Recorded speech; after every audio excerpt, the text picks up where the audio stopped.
السلام علیکم دوستو، میں ہوں علی رضا اور آپ دیکھ رہے ہیں اے آر نالج۔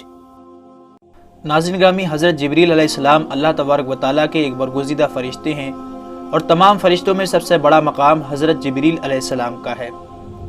آپ تمام نوری فرشتوں کے سردار ہیں، اس لیے آپ کو سید الملائکہ بھی کہا جاتا ہے، اور آپ کی ذمہ داری انبیاء اور رسولوں کے پاس اللہ کا پیغام پہنچانا ہے۔ لشکروں کی مدد کرنا، دشمنوں کو ہلاک و برباد کرنا، یہ آپ کی ذمہ داری ہے۔ اور جہاں تک حضرت جبریل علیہ السلام کی جسامت کا تعلق ہے تو تفسیر در منصور کے اندر یہ حدیث ہے کہ ان کے ایک کندھے سے دوسرے کندھے تک کا فاصلہ 500 سال کی مسافت ہے، اور دوسری روایت میں آتا ہے کہ ایک کندھے سے دوسرے کندھے تک 700 سال کی مسافت ہے۔ ابن خزیمہ سے روایت ہے کہ آپ صلی اللہ علیہ وسلم نے مزید فرمایا کہ 700 سال کی مسافت سے مراد ایک تیز رفتار پرندے کا لگاتار 700 سال تک اڑتے رہنا ہے، اتنا فاصلہ ہے ایک کندھے سے دوسرے کندھے تک۔ اور جیسا کہ خود نبی اکرم صلی اللہ علیہ وسلم نے جب جبریل علیہ السلام کو دیکھا تو فرمایا کہ اس نے جب اپنا ایک پر کھولا تو پورے افق کے اوپر جو اس کا ایک پر تھا وہ چھا گیا، اور سارا افق مشرق سے لے کے مغرب تک وہ اس نے ڈھانپ لیا تھا۔ حضرت لوط علیہ السلام کی قوم جو کہ پورے ایک شہر پر آباد تھی، حضرت جبریل علیہ السلام نے صرف اپنے ایک پر کے کونے سے پورے شہر کو اٹھا کر تباہ کر دیا، جس سے آپ ناظرین ان کی طاقت کا اندازہ لگا سکتے ہیں۔ بخاری شریف میں یہ الفاظ موجود ہیں کہ نبی اکرم صلی اللہ علیہ وسلم نے فرمایا کہ میں نے جبریل کو اپنی اصلی حالت میں دیکھا ہے، اور اس کے 600 پر تھے، اور وہ ایک پر ایسا ہے جیسا مشرق سے لے کے مغرب تک، اور اس نے پورے آسمان کو کور کر لیا تھا، یعنی کہ جہاں بھی نظر دوڑاؤ انہی کا وجود تھا، اور وہ اپنے تخت پر بیٹھے ہوئے تھے جو اللہ نے انہیں عطا کیا ہے، اور ان کے یہ پر قیمتی ہیرے جواہرات اور موتیوں سے جڑے ہوئے تھے، اور ان کے پاؤں سبز رنگ کے ہیں، اور حدیث میں آتا ہے کہ ان کے پاؤں کے اوپر ایک موتی ہے، وہ اس طرح سے گرا ہوا محسوس ہوتا ہے جیسے سبزے کے اوپر شبنم کا قطرہ گرا ہوا محسوس ہوتا ہے۔ ان کی پیشانی روشن، بال گھنگریالے اور دانت چمکدار، اور سر مرجان سے بھی زیادہ سفید ہے۔ یہ جبریل امین کی شان ہے جن کی ذمہ داری وحی کی ذمہ داری ہے، جنہوں نے تمام انبیاء علیہ السلام تک خدائے تعالیٰ کا پیغام پہنچایا۔ ایک مرتبہ حضرت حمزہ رضی اللہ تعالیٰ عنہ نے سرکار دو عالم صلی اللہ علیہ وسلم سے عرض کی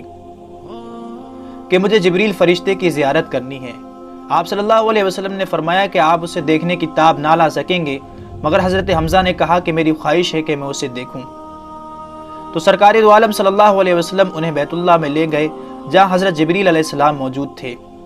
جب حضرت حمزہ نے جبریل علیہ السلام کو اپنی اصلی شکل میں دیکھا تو ان کے صرف پاؤں کو دیکھ کر آپ بے ہوش ہو گئے۔ نبی پاک صلی اللہ علیہ وسلم نے ارشاد فرمایا کہ اللہ تبارک و تعالیٰ جب بھی فرشتوں کو پیدا فرماتا ہے تو پیدا ہونے کے بعد ان کے منہ سے سب سے پہلے یہ الفاظ نکلتے ہیں، لا حول ولا قوت الا باللہ، یعنی نہیں ہے کوئی ذات طاقتور سوائے اللہ کے، اور یہی الفاظ پیدا ہونے کے بعد حضرت جبریل علیہ السلام کے بھی تھے۔ جب حضرت یوسف علیہ السلام کو کنویں میں ڈالا گیا تو کنویں کی تہہ میں پہنچنے سے پہلے ہی حضرت جبریل علیہ السلام نے انہیں اپنے ہاتھوں پر لے لیا اور ایک پتھر پر آرام کے ساتھ بٹھا دیا۔ حضرت جبریل علیہ السلام کا نبی پاک صلی اللہ علیہ وسلم کے ساتھ ایک خاص تعلق رہا ہے، بلکہ حدیث پاک میں آتا ہے کہ نبی اکرم صلی اللہ علیہ وسلم نے جبریل علیہ السلام سے پوچھا، اے جبرائیل، تیری نظر میں جو میرا مقام ہے وہ تو میں جانتا ہوں، لیکن اللہ کے یہاں میرا کیا مقام ہے؟ حضرت جبریل علیہ السلام نے عرض کیا کہ میں نے جتنے بھی نبیوں کے پاس وحی لے کر گیا ہوں، آپ سے زیادہ محبوب اللہ کی نظر میں اور کوئی نبی نہیں ہے۔ اور اس کے بعد فرمایا کہ اسرافیل اللہ تبارک و تعالیٰ سے اتنا قریب ہے کہ صرف 70 نوری پردوں کا فاصلہ ہے،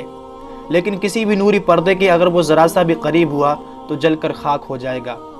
اس کے بعد فرمایا کہ اے اللہ کے حبیب، میری رسائی بس یہیں تک ہے، یعنی سدرۃ المنتہا تک، اس کے آگے کے مقامات کو تو میں جانتا بھی نہیں، اگر میں نے یہاں سے ذرا سا بھی قدم بڑھایا تو میرے پر جل کر خاک ہو جائیں گے، مگر آپ کے مقامات تو یہاں سے شروع ہوتے ہیں، اور آپ خود ہی اکیلے آگے تشریف لے گئے۔ ایک بار صحابہ اکرام رضی اللہ تعالیٰ عنہ کی محفل میں حضرت جبریل علیہ السلام انسانی شکل کے اندر تشریف لائے اور آپ صلی اللہ علیہ وسلم کے ساتھ گھٹنے جوڑ کر بیٹھ گئے۔ اس کے بعد آپ صلی اللہ علیہ وسلم سے سوالات کیے۔ ان کے جانے کے بعد آپ صلی اللہ علیہ وسلم نے صحابہ اکرام کو بتایا کہ یہ جبریل علیہ السلام تھے۔ وہ اللہ کا حکم ہر ایک پیغمبر یعنی 1,24,000 انبیاء علیہ السلام تک پہنچاتے رہے، ان کی دکھ تکلیف میں مدد کی، کئی لشکروں اور قوموں کو تباہ کیا، اور اب بھی آسمانوں پر اپنی ڈیوٹی اور اللہ تبارک و تعالیٰ کی عبادت میں مشغول ہیں۔